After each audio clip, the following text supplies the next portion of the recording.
We've all felt it, the itch to leave, to take what's ours and find freedom far away from the rules.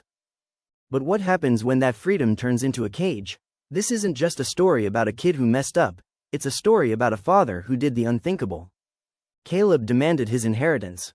In that culture, asking for your inheritance early was basically saying, "Dad, I wish you were dead." He didn't want his father's heart, he just wanted his father's money. And here's the first glimpse of that extravagant love. God doesn't force us to stay. He loves us enough to let us choose, even if that means letting us walk away. So Caleb left. He traded the safety of the home for the thrill of the distant country.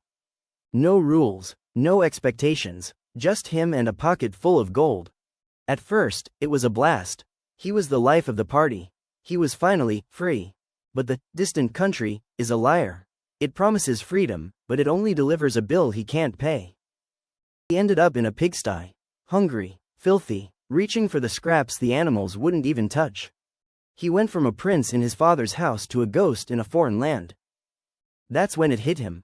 Even his father's servants ate better than this. He didn't want the inheritance anymore, he just wanted a seat at the table.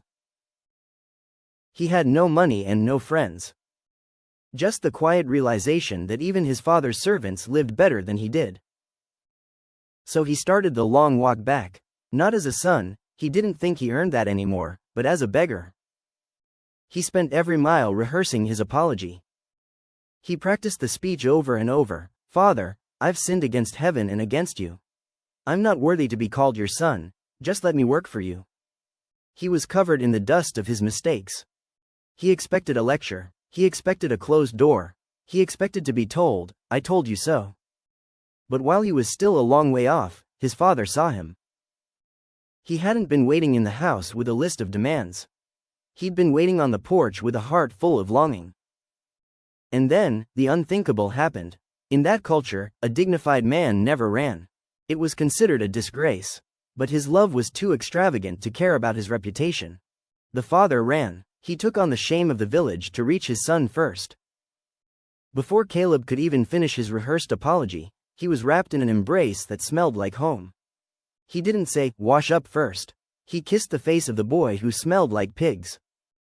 He didn't just forgive the debt, he restored the dignity.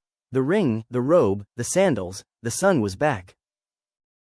God's love doesn't have a breaking point. It doesn't keep score. It's just extravagant, reckless, and always waiting for you to come home. You might think you've run too far. You might think you've burned too many bridges.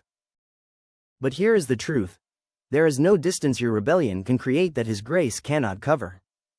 You can run, you can rebel, you can try it your own way. But you will never outrun a God who is willing to chase you down with open arms. No matter how much you messed up, you know you can always come home to be restored.